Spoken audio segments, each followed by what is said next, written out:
की दोन्ही बाजूंनी यावर कुठल्याही प्रकारचा वाद घातलेला नाही आहे। ते म्हणतात की हे सगळेच जण तिथे गेले गुजरातमध्ये आणि ज्या गुजरातच्या हॉटेलमध्ये एकनाथ शिंदे राहत होते त्याच हॉटेलमध्ये भारतीय जनता युवा मोर्चाचे नेते राहत होते असं सध्या सिब्बल सांगतात।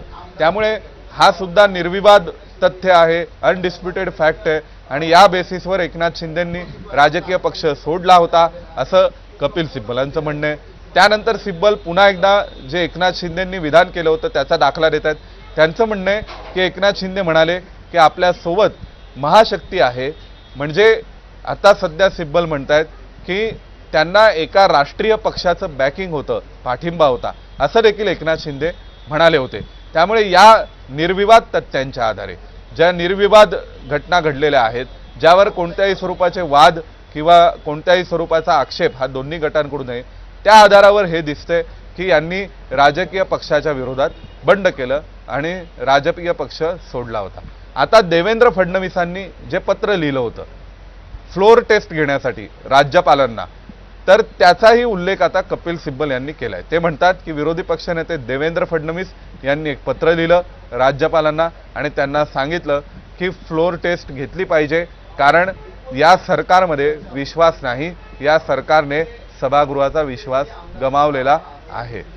मग त्यांचं पुन्हा सिब्बलांचं म्हणणं आहे की जे भारतीय जनता पक्षाच्या केंद्रातील सरकारने स्थापन केलेले राज्यपाल होते त्या राज्यपालांनी फ्लोअर टेस्ट बोलवली, बहुमत चाचणी बोलवली आणि मग त्या आधारावरती पुन्हा हे दिसतंय की कशा प्रकारे या सगळ्यामध्ये भारतीय जनता पक्षाचा पाठिंबा होता किंवा समर्थन होतं हे सांगण्याचा प्रयत्न कपिल सिब्बल करतायत। परंतु या सगळ्यामध्ये एक मुद्दा कुठेतरी मिस होतोय, तो असा आहे की कायद्याच्या दृष्टीने या सगळ्यामध्ये कोण चुकलं, कसं चुकलं आणि जर कोणी कायद्याच्या दृष्टीने चूक केली असेल तर ती चूक कायद्याच्या अंतर्गत सर्वोच्च न्यायालयाला सुधारता येऊ शकते का? सर्वोच्च न्यायालय आपल्या आदेशाने या सर्व गोष्टी करेक्ट करू शकतो का? तर यावर अजूनपर्यंत कोणत्याही स्वरूपाचा युक्तिवाद होत असताना दिसत नाहीये। सध्या या सर्व बाबी कपिल सिब्बल सांगतायत की गुजरातमध्ये भाजपचं सरकार होतं, सुरतमध्ये भाजपचं सरकार होतं, तिथे गेल्यानंतर ज्या हॉटेलमध्ये हे आमदार थांबले होते तिथे तत्कालीन आत्ताच्या मुख्यमंत्र्यांचे नजीकचे काही नेते थांबले होते, भारतीय जनता युवा मोर्चाचे काही नेते तिथे थांबलेले होते, काही खासदार भाजपचे हे त्या ठिकाणी होते असं सध्या कपिल सिब्बल सुप्रीम कोर्टाला सांगतायत। त्यानंतर त्यांचं म्हणणं आहे की देवेंद्र फडणवीसांनी एक पत्र लिहिलं, ज्या पत्रामध्ये त्यांचा उल्लेख होता की उद्धव ठाकरेंनी सभागृहाचा विश्वास गमावलेला आहे आणि उद्धव ठाकरेंनी सभागृहाचा विश्वास गमावलेला असल्यामुळे बहुमत चाचणी फ्लोअर टेस्ट झाली पाहिजे। त्या फ्लोअर टेस्टचा आदेश हा राज्यपालांकडून देण्यात आला आणि त्यानंतर उद्धव ठाकरेंनी राजीनामा दिला। हा सर्व इतिहास आपल्याला माहिती आहे, परंतु कपिल सिब्बल आता या सगळ्याच्या माध्यमातून सांगण्याचा प्रयत्न करतात की यामध्ये एक राजकीय बॅकिंग होतं, राष्ट्रीय पक्षाचा आपल्याला पाठिंबा आहे असं एकनाथ शिंदे आपल्या आमदारांना म्हणाले होते असं सिब्बलांनी म्हटलंय। त्याशिवाय सिब्बल म्हणतात की भाजपच्या केंद्रातील सरकारने स्थापन केलेल्या राज्यपालांनीच फ्लोअर टेस्ट म्हणजे बहुमत चाचणी घेण्याचे निर्देश दिले। त्यामुळे त्यावेळी ज्या ज्या घटना घडल्या त्या सर्व घटनांचा उल्लेख हा कपिल सिब्बलांकडून पुन्हा पुन्हा सर्वोच्च न्यायालयामध्ये केला जातोय आणि सर्वोच्च न्यायालय म्हणतात की कशा प्रकारे ज्या त्यावेळेसच्या राज्यपालांनी बहुमत चाचणी बोलवण्याचा निर्णय हा चुकीचा होता। त्याशिवाय मुख्यमंत्री म्हणून ज्यावेळी उद्धव ठाकरे होते तेव्हा मुख्यमंत्र्यांचं किंवा मंत्रिमंडळाचा सल्ला हा राज्यपालांनी मानायचा असतो असं सिब्बलांचं म्हणणं आहे आणि यासाठी ते बहुजन समाज पक्षाच्या एका खटल्याचा दाखला देत आहेत, संदर्भ देत आहेत सर्वोच्च न्यायालयामध्ये। निश्चितपणे म्हणजे यातला जो कळीचा मुद्दा आत्तापर्यंत राहिलेला आहे, ज्या प्रकारे सोमेश आपण गेल्या काही सुनावणींच्या वेळी सुद्धा बोलत होतो, त्याच्यामध्ये 2018च्या शिवसेनेच्या घटनेचा प्रामुख्याने उल्लेख कपिल सिब्बल यांच्याकडून केला जातो आहे आणि वेगवेगळ्या ठिकाणी ज्या ज्या ठिकाणी ही पक्षघटना गृहीत धरणं शक्य असताना सुद्धा ती गृहीत धरण्यात का आली नाही असा सवाल उपस्थित त्यांनी केलेला आहे आणि ती गृहीत न धरल्यामुळे इतर गोष्टी किंवा इतर संदर्भ गृहीत धरून निर्णय देण्यात आले आणि असं करणं चुकीचं होतं असं सिब्बल यांनी म्हटलेलं आहे। आणि दुसरी गोष्ट प्रामुख्याने आता दिसते आहे ती म्हणजे 10व्या सूचीचा जो मुद्दा आहे, 10व्या अनुसूचीनुसार जे केवळ पक्षांतर बंदी कायद्याशीच संबंधित आहे अशा प्रकरणांमध्ये या 10व्या अनुसूचीचा विचार करत असताना कुणालाच अपात्र न करणं ह्या गोष्टीवर सुद्धा त्यांनी आक्षेप घेतलेला आहे। आणि जर पक्षाची घटना ही जर दोन्ही गटांना मान्य होती आणि जर ती विधानसभेमध्ये त्या आधारे सुनावणी घेणं शक्य होतं तर प्रभूंचा व्हीप झुगारणाऱ्या आमदारांना अपात्र का ठरवलं नाही असा सवाल देखील त्यांनी उपस्थित केलेला आहे। त्यामुळे एकतर मूळ संदर्भ ज्या संदर्भाने ही सगळी कारवाई झाली किंवा निर्णय घेण्यात आले तो 2018च्या पक्षघटनेचा संदर्भ हा पहिला मुद्दा। आणि दुसरा मुद्दा 10वी अनुसूची, या अनुसूचीमध्ये ज्या कार्यकक्षेमध्ये निर्णय व्हायला हवेत त्याच्या बाहेर जाऊन निर्णय झाले असा दुसरा आक्षेप सध्या कपिल सिब्बल नोंदवताना दिसत आहेत। अजून काही महत्त्वाचे युक्तिवादातले मुद्दे देखील समोर येत आहेत। पुन्हा एकदा जाऊया सोमेशकडे।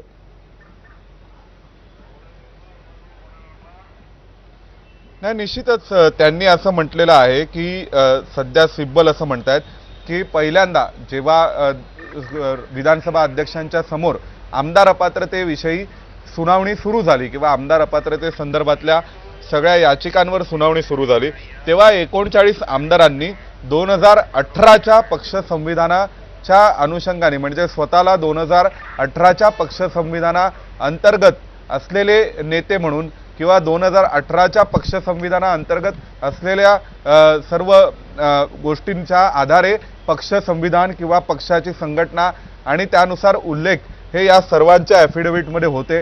आणि सिब्बल म्हणतात की त्यानंतर पुन्हा या सर्व 39 आमदारांनी पुन्हा सेपरेट रिप्लाय फाईल केले आणि त्यामध्ये ते म्हणतात की ही वकिलाची चूक होती 2018च्या संविधानाला स्वतःला संलग्न करणं। त्यावर पुन्हा कपिल सिब्बलांचं म्हणणं आहे की या 39 वकिलांनी कशी काय चूक केली एकत्र।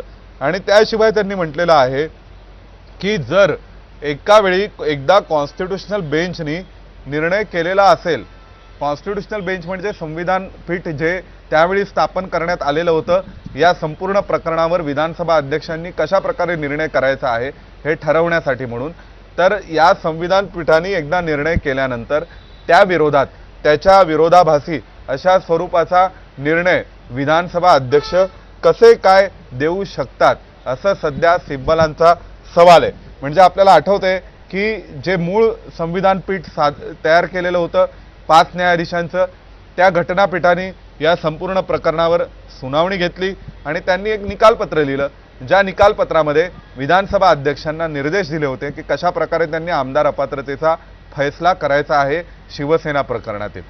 हा फैसला करत असताना विधानसभा अध्यक्ष राहुल नार्वेकरांनी कोणकोणत्या बाबी विचारात घ्यायच्या तर त्यामध्ये तेव्हा म्हटलं होतं सर्वोच्च न्यायालयाने की इलेक्शन कमिशन स्वतंत्रपणे निर्णय करू शकेल परंतु विधानसभा अध्यक्षांनी पार्टी संविधानानुसार पक्षाच्या घटनेनुसार कुणाकडे राजकीय पक्ष आहे याविषयीचा निर्णय करावा आणि मग त्या राजकीय पक्षाने नेमलेल्या व्हीपला मान्यता देऊन आमदार पात्रता अपात्रतेविषयीचा निर्णय करावा।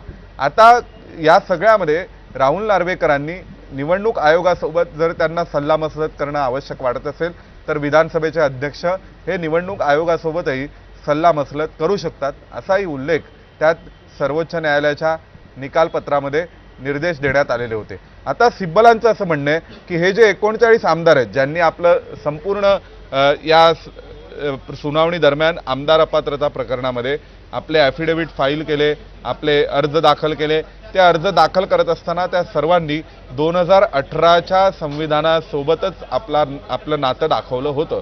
म्हणजे शिवसेनेचं जे एक्झिस्टिंग पार्टी स्ट्रक्चर होतं 2018 ते 2021 पर्यंतचं त्यासोबतच स्वतःला संलग्न केलेलं होतं आणि त्यानंतर त्यांनी एक पुरवणी प्रतिज्ञापत्र दाखल केलं ज्या पुरवणी प्रतिज्ञापत्रामध्ये त्यांनी असं म्हटलं की ही वकिलाची चूक होती 2018 सोबत आम्हाला संलग्न करणं 2018च्या संविधानासोबत।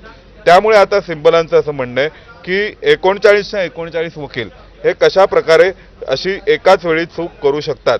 एकदा घटनापीठाने निर्णय केला की त्या घटनापीठाने केलेल्या निर्णयाविरोधामध्ये त्याच्या विरोधात जाऊन विधानसभा अध्यक्ष कशा प्रकारे निर्णय करू शकतात।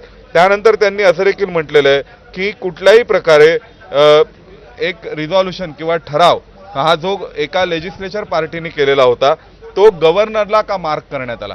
आपल्याला सर्वांना आठवतंय की या संपूर्ण प्रकरणामध्ये जो एकनाथ शिंदेंनी त्यांच्या नेतृत्वातील आमदारांनी एक निर्णय केला होता एकनाथ शिंदेंना विधिमंडळ पक्षाचा नेता म्हणून नेमण्याचा, आणि हा निर्णय राज्यपालांना कळवण्यात आला होता.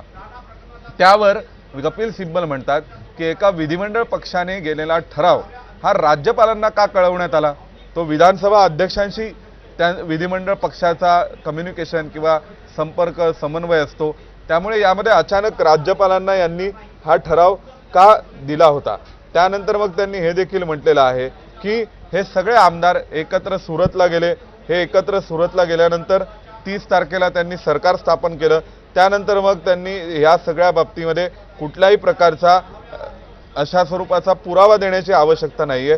त्यांचं म्हणणं आहे की जी वस्तुस्थिती होती त्यावेळेसच्या परिस्थितीची ती पाहिली पाहिजे. जे त्या तत्कालीन परिस्थितीचं वास्तव आहे ते विचारात घेतलं पाहिजे. आणि त्यांनी सर्वांनी या विरोधातल्या म्हणजे एकनाथ शिंदेंसोबत गेलेल्या सर्व आमदारांनी एकत्रितपणे राहुल नार्वेकरांना विधानसभा अध्यक्ष म्हणून नेमलं.